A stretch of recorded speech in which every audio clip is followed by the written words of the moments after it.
Hello students, BA first year विषय समाजशास्त्र और ये समूह टॉपिक का तीसरा वीडियो है। इसमें मैं ले रही हूँ कि प्राथमिक समूहों की आंतरिक विशेषताएं। प्राथमिक जो समूह होते हैं उनकी आंतरिक विशेषताएं क्या होती हैं। इससे पूर्व मैंने जो सामान्य विशेषताएं होती हैं उनके बारे में समझाया था। आंतरिक विशेषताओं में अगर हम लें तो प्राथमिक समूह की भौतिक विशेषताओं से संबंधों की कुछ ऐसी विशेषताएं प्रकट होती हैं जो प्राथमिक समूहों के लिए आवश्यक हैं। इन्हें मानसिक तथा चरित्रगत विशेषताओं के नाम से पुकारा जाता है। अब जो है वो इन्हीं विशेषताओं का मैं वर्णन कर रही हूँ। पहला है उद्देश्यों की समानता। जो प्राथमिक समूह होते हैं उसमें जो उसके जो सदस्य होते हैं उनके जो उद्देश्य होते हैं वो समान होते हैं। जैसे परिवार में जितने भी व्यक्ति हैं उनका एक ही उद्देश्य है। क्या उद्देश्य है? कि हम सब मिलकर के रहें और हम सब एक दूसरे के लिए कार्य करें और हम सभी में हम की भावना हमेशा बनी रहे। दूसरा, संबंध स्वयं साथ होते हैं। प्राथमिक समूहों में जो संबंध होते हैं वो स्वयं साथ होते हैं। मतलब प्राथमिक संबंधों में इतनी घनिष्ठता पाई जाती है कि ऐसे संबंधों में बंधने वाले व्यक्ति एक दूसरे के बिना नहीं रह पाते हैं। उनके लिए एक दूसरे के बिना रहना कठिन होता है। और मित्रों में एक छोटे समूह या एक परिवार में सदस्यों के आपसी संबंधी अपने आप में महत्वपूर्ण होते हैं। ये संबंध स्वयं साथ होते हैं, किसी उद्देश्य की पूर्ति के साधन मात्र नहीं होते हैं बल्कि स्वयं साथ होते हैं। प्राथमिक समूह की सदस्यता इसलिए ग्रहण नहीं की जाती कि उससे किसी लाभ या स्वार्थ की पूर्ति होगी।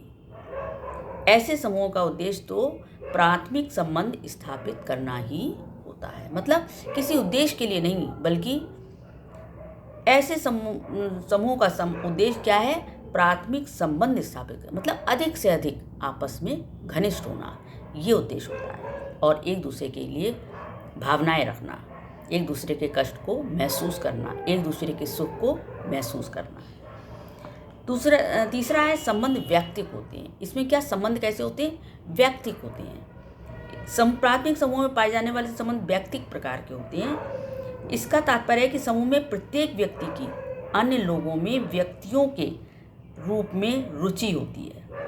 माता पिता तथा बच्चों में, भाई भाई अथवा भाई बहनों में, मित्रों में व्यक्तिक संबंध पाए जाते हैं। जितने भी परिवार के सदस्य हैं उनमें और जो मित्र होते हैं उनमें क्या होता है? व्यक्तिगत संबंध पाए जाते हैं। मतलब पर्टिकुलर व्यक्ति से संबंध बनते हैं। और केवल संबंध ही नहीं बनते हैं बल्कि उनसे संबंधित जो भी सुख दुख हैं उनको भी एक दूसरे से महसूस किया जाता है।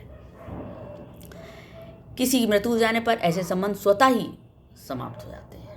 अगर उनमें से किसी की एक की, जैसे दो दोस्त हैं और उनमें एक की मृत्यु हो गई तो वो संबंध समाप्त हो जाते हैं। ऐसे संबंधों में एक स्थान पर दूसरे का प्रतिस्थापन नहीं किया जा सकता। अगर कोई व्यक्ति चला गया तो उसके स्थान पर उसका दूसरा कोई नहीं आ सकता है, वो उसी के साथ संबंध भी समाप्त हो जाते हैं। एक व्यक्ति से दूसरे को हस्तांतरित किए जा सकने वाला संबंध अव्यक्तिक संबंध है। अगर हमने हमारे किसी से संबंध बने और हमने दूसरा दोस्त उसकी जगह पर अपने दोस्त को दे दिया तो क्या होगा कि वो अव्यक्तिक संबंध होंगे। एक स्कूल, दफ्तर, फैक्ट्री में कार्य करने वालों के संबंध अव्यक्तिक प्रकार के होते हैं। वहाँ एक व्यक्ति का स्थान दूसरा व्यक्ति आसानी से ले लेता है। जैसे एक सीट पर एक व्यक्ति ने कार्य किया और उसका ट्रांसफ़र हो गया, दूसरा व्यक्ति आ गया तो वही संबंध उस व्यक्ति से बन जाएंगे जो दूसरा व्यक्ति ट्रांसफ़र होकर आया है। हम ग्राहक के रूप में कोई वस्तु किसी भी दुकान से खरीद सकते हैं। हमारे लिए वस्तु का महत्व है ना कि दुकानदार का। यहाँ पर क्या है? वस्तु का महत्व है, व्यक्ति का महत्व नहीं है। लेकिन व्यक्तिक संबंध में क्या होता है? व्यक्ति का व्यक्ति के रूप में महत्व पाया जाता है। यहाँ किसी का स्थान कोई दूसरा व्यक्ति नहीं ले सकता है, इसलिए ये व्यक्तिक संबंध कहलाते हैं। संबंध संपूर्ण होते हैं।